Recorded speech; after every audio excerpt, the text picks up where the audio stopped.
Mga katrops, welcome back ulit kayo sa aking channel Sports React PH at ngayon na ay pag-uusapan natin ang sinabi ni Steve Kerr sa debut game ni Jimmy Butler sa Golden State Warriors.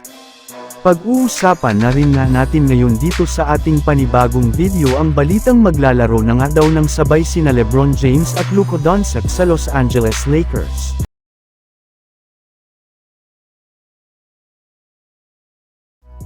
Sa pagkapanalo nga mga katrops, ng Golden State Warriors sa kanilang last game laban sa Chicago Bulls ay mismong si Stephen Curry na nga ang nagsabi sa kanyang post-game interview sa media na masyado nga siyang natuwa sa unang game ng kanyang bagong teammate na si Jimmy Butler dahil nagko-compliment nga talaga ang kanilang play style sa isa't isa. Kung siya nga daw po ay parating gumagawa ng tira sa long range, si Butler naman nga ay sinisikap talaga na sumalaksak sa ilalim ng basket at kumuha ng mga foul at free throws. Kaya bagay-bagay nga talaga sila na magkasama sa iisang pupunan at kapag napasolido pa nilang dalawa ang kanilang chemistry ay sigurado nga na dapat na silang paghandaan ng ibang teams.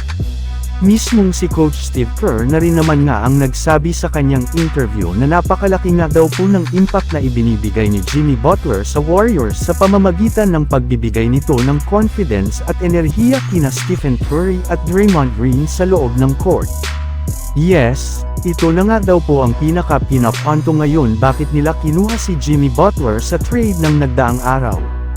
At sa tuwing may confidence nga ang lahat ng kanilang mga players lalo na si Stephen Curry ay mas gumaganda nga ang performance ng kanilang team. Samantala pumunta naman tayo sa ating sunod na pag-uusapan ngayon sa balitang maglalaro na nga daw ng sabay sina LeBron James at Luka Doncic sa Los Angeles Lakers. Kahit man nga mga katrops, undermanned ang lineup ng Lakers sa mga nakalipas nilang laban ay nagawa pa rin nga nila na makaangat sa ika-4 na pwesto sa standings ng Western Conference matapos matalo rin ngayong araw ang Houston Rockets sa game nito laban sa Dallas Mavericks.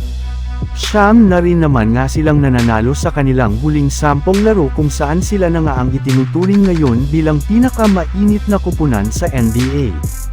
Bukod rin dyan mga katrops, 1.5 games na lang naman nga ang kalamangan sa kanila ng ikatlong pwesto na Denver Nuggets at 3 games na lang naman nga ang kalamangan sa kanila ng ika-second seed na Memphis Grizzlies. At base nga sa pinakahuling inilabas na balita ni Coach JJ Redick sa harap mismo ng media na maglalaro na nga daw ang kanilang bagong superstar na si Luka Doncic sa kanilang susunod na game bukas ng umaga laban sa Utah Jazz. At ang maganda pa dyan, malaki na rin nga ang posibilidad na bumalik na rin dito si LeBron James matapos siyang pagpahingahin ng Lakers last game. Sa madaling salita, sa unang pagkakataon nga simula nang gumawa ng trade ang Lakers ay magkakasama na sa loob ng court sina LeBron James at Luka Doncic bilang magka-teammate. So yun lang nga mga katrops ang handog ko sa inyong storya ngayong araw. Sana nag-enjoy kayo. Please like and subscribe my YouTube channel Sports React PH para sa iba pang storya at update patungkol sa NBA. Kita-kits muli sa ating susunod na video.